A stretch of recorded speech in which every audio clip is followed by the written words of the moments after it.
So Mark from Dallas asked, with respect to your great support for Israel, how can you justify a two-state solution when Israel keeps returning land to the Arabs and the Arabs continue to shoot missiles and rockets? Repeating the same mistake would get you the same results. What are your thoughts? Yeah, look, that is a great question, and let me answer it specifically, but let me also speak more generally about the U.S.-Israel relationship. Specifically, my view on a two-state solution or a one-state solution is that's a choice for Israel to make. I think America for a long time has had an arrogance in how we treat Israel. We treat Israel like a second-class citizen. I believe the people of Israel desperately want peace. And if the people of Israel make a decision to negotiate a two-state solution, I think as a sovereign nation, Israel has that right. If they decide the security threat is too great, Israel has that right. And I don't think we should dictate. So I can tell you in the Senate, I'm often fighting against all the Democrats and a lot of the Republicans who want to dictate a two-state solution. And I think that is both arrogant and on our place. And let me say more broadly, let's talk for a minute about the U.S.-Israel relationship, because it's something that I am deeply passionate about. When I was elected now 10 years ago, by the way, for those of you all part of the campaign, can you believe it's been 10 years? Like, holy cow. But 10 years ago when I was elected, I resolved that I was going to be the leading defender of Israel in the United States Senate. And I have worked every day to deliver on that promise.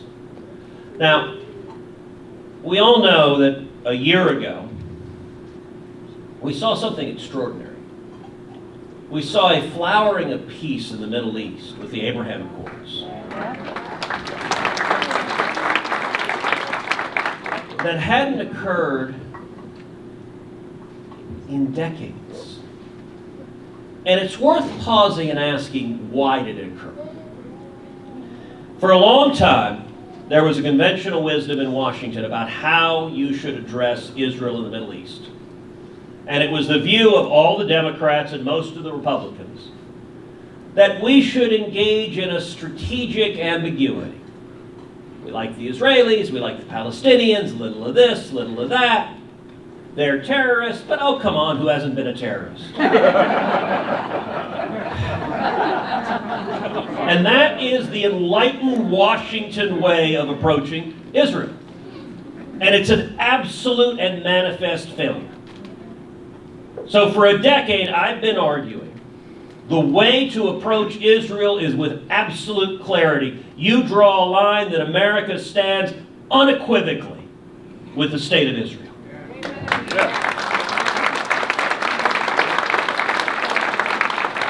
So what produced the Abraham Accords? I think there were two prior decisions that set the stage for the Abraham Accords. The first was the decision to move our embassy in Israel to Jerusalem. Now that decision was the subject of a major battle in the Trump administration. Both the State Department and the Defense Department argued against moving the embassy.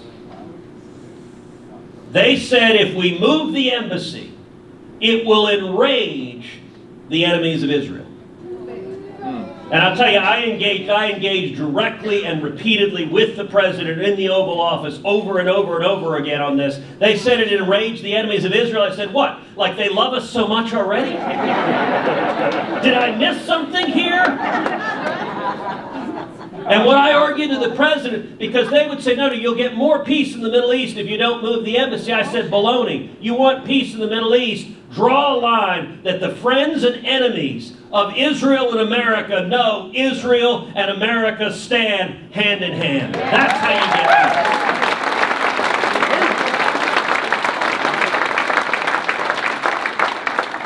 peace. And President Trump made what I think is a bold and courageous decision. He overruled his own State Department. He overruled his own Defense Department. Presidents of both parties had promised to move the embassy to Jerusalem. Presidents of both parties had broken that promise. President Trump didn't break that promise. I was there the day we opened that embassy.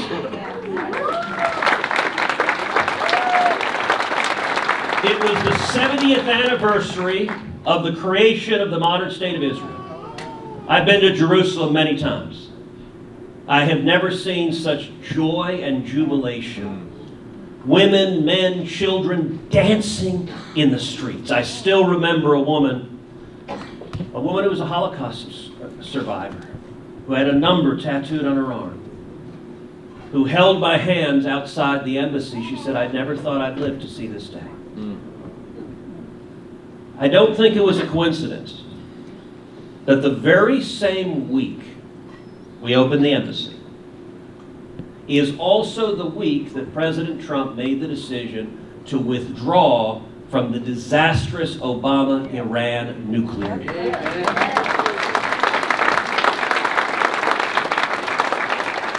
And that was the second major decision that set the stage. I think it is the most important foreign policy decision the president made during the entire 4 years. And the battle lines within the administration were identical. Both State and Defense said, do not pull out of the deal. Both the Secretary of State and the Secretary of Defense repeatedly argued to the president, you have to stay in the deal, you can't pull out of the deal. And I went to the president over and over and over again, urging him to pull out of the deal, and President Trump again demonstrated incredible courage. He overruled his own Secretary of State, he overruled his own Secretary of Defense, and he pulled out of the Iran nuclear deal, which made an enormous step towards keeping America safer, an enormous step towards keeping Israel safe.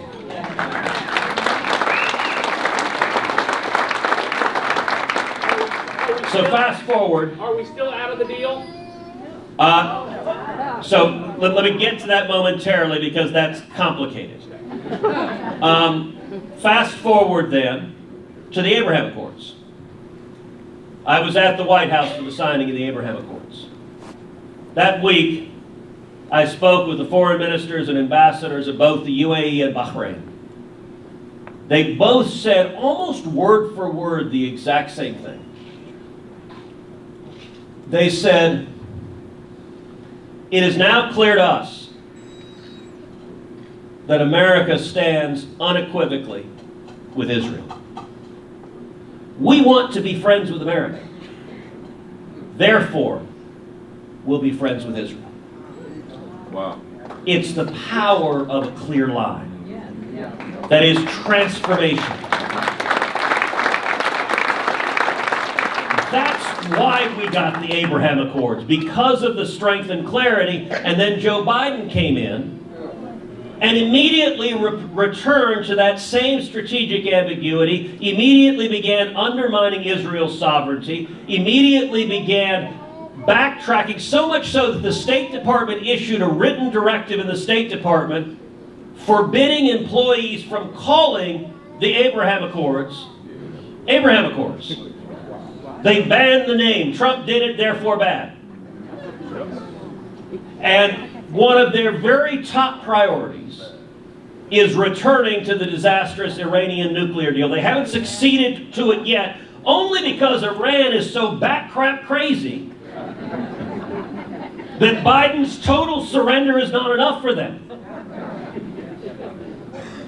I am very concerned that we will see in the coming months and years a total surrender on Iran, and Biden turning the other way to allow the Ayatollah Khamenei, who regularly chants death to America and death to Israel. This Biden administration wants to allow him to get a nuclear weapon. It is profoundly dangerous.